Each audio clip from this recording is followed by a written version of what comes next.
Good morning, everybody. And today I have the honor of speaking to Tyler from Amped. Good morning. How you doing, Tyler?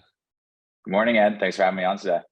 Okay, so first of all, you guys were gold sponsored at the ninth event, which was an outstanding presentation, which was an outstanding success. You gave a great presentation, so thank you for that. I'll jump right into it. From the events that I've made, this was the ninth one. I can always sort of tell where the industry is going. So like the seventh one, the aggregators were going crazy. And then all of a sudden the aggregators disappeared. So each event sort of from the sponsors and from the presentations, you get a theme. And I would say that the theme here was off Amazon traffic. And you guys led with that. You're a gold sponsor, and that's what you guys do. Why do you think that's so? Yeah, I think there's several reasons that external traffic is so important right now. The first one is Amazon ads is getting so expensive from a CPC standpoint. So brands are starting to look, okay, how can I go beyond the walls of Amazon and interact with my customers? The second side of it is Amazon's pushing it so much. They're giving the brand referral bonus, which is that 10% kickback for all conversions that come in from external traffic. They're giving rank rewards for brands that bring in external traffic. So that will really do it, right? That will push sellers to think about it. But I think the biggest reason is a lot of sellers on Amazon's are starting to think more like brands. They understand that their customers live on Amazon, but they also understand that their customers live off of Amazon. And if they can figure out ways to engage with them, whether it's on Google Ads, whether it's on Facebook or Instagram or TikTok or any other channels, they know that they need to be showing up constantly in front of these customers. On Amazon ads, there's this luxury, right, to where it's search, find, buy, right? You search it on Amazon, you're ready to buy it, and you go. Super bottom of the funnel. But to really be a brand, you need your customers to know your brand. You need your customers to be constantly aware about you. And you need to have multiple touch points before a customer will actually purchase your product. And so that's not why so many sellers are transitioning into this more brand mindset, to where they want to be showing up consistently across all of their customers. I think it is a little bit correlated to that aggregator rush that we saw a couple of years back, where aggregators really got these sellers to start thinking more holistically. How do you go from just moving products on Amazon to being an actual brand that happens to sell on Amazon? And I think that's where external traffic and specifically Google Ads is really coming into play.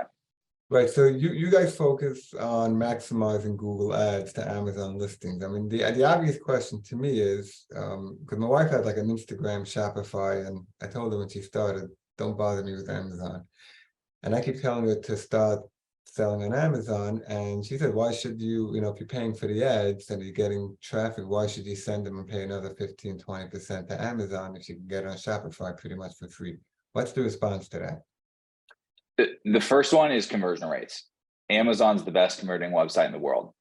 2-day shipping, credit cards are saved. It's very transactional.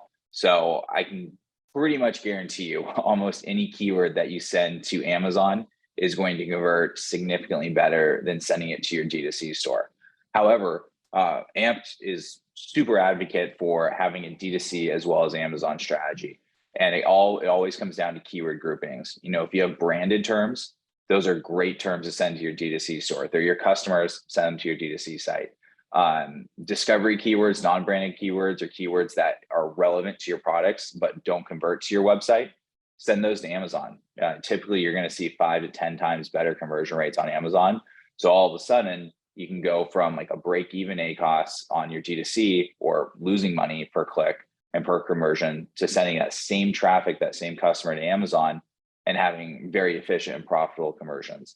So that's the first reason. The second reason is a lot of customers just want to search and buy on Amazon. So we see tons and tons of volume with Amazon branded keywords. So if you sell, just for example, like a dust buster, maybe you're successful sending dust buster keyword to your D2C store. Great. But people search at pretty high volumes, dust buster Amazon. If they're asking Google to buy it on Amazon, don't send them to your D2C site. Don't show an ad to your D2C site. Show an ad to your Amazon store and send that customer who wants to buy your product on Amazon to your Amazon store. Right. So one of the interesting things which you guys do is that you can on the spot analyze what Google AdWords will mean to your Amazon business if you would implement it. Want to tell me any success stories? Yeah. So what AMP's technology does is we're able to fully marry Google data and Amazon data together. Without a technology like AMP, you can set up an attribution link from Amazon, put it onto Google Ad account, but the data sets are completely siloed, and it's going to be really difficult to get keyword level data. That keyword level data is vital to understanding what's working and what isn't. So our platform stitches that data back together, reveals your keywords, so you can now treat Google ads very similar to how you treat Amazon ads with the same exact data set. And then understanding what's working, where to double down, where can you maximize more clicks, where can you get more volume, where can you get more impression share while still maintaining efficient and effective ACOS. Right. So now, what would you expect to pay? The Amazon PPC, I think it's insane. I understand the value, but what would you expect to pay Google AdWords versus Amazon PPC? Yeah, Google typically has lower CPCs than Amazon. We see the average CPC on Google is about 60 cents per click. I know Amazon's probably on average way higher than that. It obviously depends on the keywords, depends on the industry and how competitive your category is. But Google is usually less expensive than Amazon. However, we always advocate, $1 goes to Amazon ads. $2 should go to Google ads because it's buying intent keywords.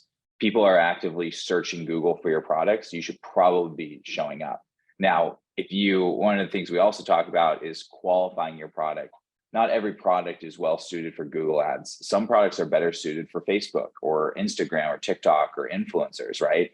But with Google, you can tell if your product's well suited. There's a few indicators that we talk through. There's a few ways that we can help brands analyze it before they spend any money. But the big one is, are people searching for your product, right? If there's significant search volume for Dustbuster Amazon and you sell a Dustbuster, you should probably be showing up there because your customer is looking for your product. If, however, there's no search volume for Dustbuster or Dustbuster Amazon, and for some reason no one's searching Google for Dustbusters, that's not a channel that you should be advertising your product on. Dustbuster, I can guarantee you there's a lot of search volume on Google ads, but you want to think through that depending on what your product is. And if they're looking for you, you want to be showing up there because it's so important to be touching your customers in different locations so that when they do get ready to buy, they already know a little bit about you. They know about your product and whatnot. Do you think Google is becoming less dominant? Certainly. Obviously there was that big transition like 3 or 4 years ago where Amazon just like really took off and took over a lot of the search share. I think it's like 55-60% of product searches start on Amazon. Awesome, right? That's very good if you're an Amazon seller, but that does still leave about 40% of searches that start on somewhere else, right?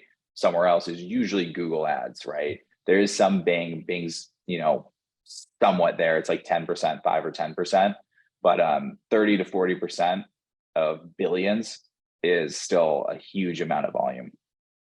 Yeah. I mean, I think I do. I'm not even sure. Most people don't even know what to do. I think I go to Google and I put in like what you said. I put in what I need, and then Amazon. And I love buying it on Amazon because it's. Yep. But yeah. So that was great. Let's just finish with one last thing. You guys are endorsed by Amazon. You want to explain to me that relationship? Yeah, so we've had the pleasure of nurturing and fostering a partnership with the Amazon Ads Attribution team. And they've been really great partners over the year. Amazon Attribution is still in beta. So it's super important for us to have that direct connection with them. We talk to their product team 3 or 4 times per week, sometimes more. There's an attribution outage just last week that we were working with them on. Incredible partners. They recognize the attribution outage. They confirm that no data was lost and that they're prioritizing AMP campaigns to get the backfill ASAP. So having that connection allows us, early access to data backfills. It allows us early access to beta features that Amazon Attribution is rolling out. And obviously it certainly helps when they host webinars and invite a bunch of brands and sellers to learn about the AMP technology, that marketing horsepower certainly helps. Yeah. And it's a really good, yeah, it's a really great partnership, because, you know, obviously they're helping us quite a bit from, you know, the technology and the marketing, but we're able to give them a lot of great feedback on attribution and being the voice of the Amazon brand. And we get a lot of feedback from Amazon brands. One of the biggest ones this last year was brands were saying, hey, like, it really is not great experience when I go out and pay for traffic on Google, bring it to a product listing page, and Amazon immediately puts a bunch of competitors on the top of that page. It's a competitive widget. And we just kept hearing that from our brands. And originally we were like, well, have you talked to Amazon about it? And we learned, you know, Amazon isn't the quickest to react to brands asking for those kind of things. But we had that ability to talk directly to the product managers and the product team and say, hey, here's what the customer's saying. Here's what the Amazon brands are saying. And we were able to advocate to get that competitive widget removed. And they actually ended up removing it. So being able to have a little bit of a say in the product roadmap for Amazon attribution helps us, and it also helps the Amazon brands that we work with quite a bit. Right, it helps everyone. Yeah, so that was outstanding, and I appreciate this. And again, thank you for coming to the event in such a big way, and great speaking to you today. Yeah, thanks for having us, Ed, and thanks so much for having us at the show a few weeks back. Really great show. I love the one day, get in, learn as much as you can, soak it all up, and then get back to work. It's been great. It's our second time coming, and we've enjoyed both of them. Okay, thank you.